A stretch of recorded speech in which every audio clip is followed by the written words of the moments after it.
नहमदुहु व नुसल्ली अला रसूलिहिल करीम, अम्मा बाद। सवाल ये है कि औरत तलाक के बाद अपनी इद्दत मुकम्मल कर लेती है। अब जो उस औरत के वरसा हैं वो आगे उसके निकाह का कोई इंतज़ाम व एहतमाम नहीं करते, तो क्या शरीयत ने औरत को इजाज़त दी है कि वो अपनी मर्जी से निकाह कर सके? जी बिल्कुल, शरीयत ने औरत को इजाज़त दी है। अखलाकी तौर पर, ख़ानदानी तौर पर हक तो यही बनता है कि जो वरसा हैं, जो उसके वली हैं, वो उसके अगले निकाह का इंतज़ाम करें। लेकिन अगर वो गैर संजीदा हैं उसके अगले निकाह करने में, तो शरीयत ने औरत को ये इजाज़त दी है कि वो अपने निकाह के लिए खुद मुनासिब कोई रिश्ता देखकर अगर बात चलाए तो इसमें कोई हर्ज नहीं है, और इसके अंदर औरत को शरीयत ने इजाज़त दी है।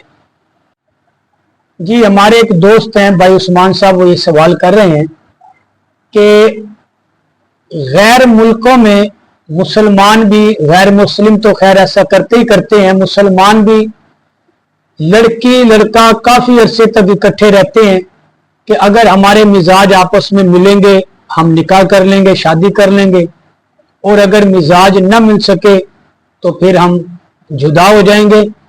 तो देखें, इस्लाम के अंदर इसकी कतन इजाज़त नहीं है कि कोई गैर महरम मर्द और गैर महरम लड़की जो है वो आपस के अंदर चंद लम्हे भी इकट्ठे गुजार सकें।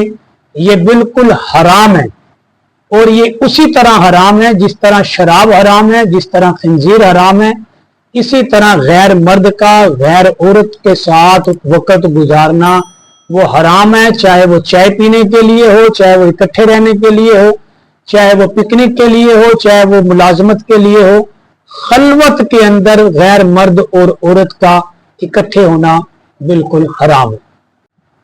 सवाल यह है कि कुछ दोस्त ये कह देते हैं आम तौर पर कि जो बगैर खुशू खुजू के नमाज पढ़ी जाती है, जिसके अंदर रुकू सजदा क़याम अच्छी तरह ना हो, तो ऐसी नमाज से ना पढ़ना ही बेहतर है। जी ये बिल्कुल गलत बात है। ठीक है कि खुशू खुजू से नमाज पढ़ना अफजल है, पढ़नी चाहिए, लेकिन अगर वो अपनी गफलत, सुस्ती और कोताही की वजह से रुकू सजदा क़याम अच्छी तरह नहीं करता, नमाज में उसकी खुशू खुजू नहीं है, लेकिन बहरहाल ना पढ़ने से बेहतर है कि जिस अंदाज में भी वो रब के सामने उसकी बड़ाई के बोल बोलता है, उसके सामने झुकता है, सजदे में सर रखता है, तो बिल्कुल ना रखने वाले से ये बेहतर है। लेकिन फिर भी उसको खुशू खुजू नमाज में पैदा करने की जुस्तजू और कोशिश में लगे रहना चाहिए। सिर्फ यही नहीं कि मैं ना पढ़ने वाले से अफजल हूं, इसी पर इक्तफा करके बैठा रहे, तो ऐसा करना दुरुस्त नहीं है। सवाल यह है कि क्या कोई मुसलमान सजा अपने गुनाहों की पूरी करने के बाद जन्नत में वाक़अतन जाएगा? जी हदीस मुबारका में बिल्कुल इसी तरह आप सल्लल्लाहु अलैहि वसल्लम ने फरमाया कि गुनाहगार मुसलमान अपने गुनाहों की सजा भुगतेगा और जहन्नम की आग के अंदर वो आग जो है उसकी उन खताओं को, गलतियों को, गुनाहों को जलाएगी, और जब वो बिल्कुल गुनाहों से पाक हो जाएगा तो फिर उसको उस ईमान की बुनियाद पर, कि जिस ईमान की वजह से वो दुनिया के अंदर अपने आप को मुसलमान कहलवाता रहा, वो जन्नत के अंदर एक दिन जरूर जाएगा। तो ईमान बड़ी दौलत है।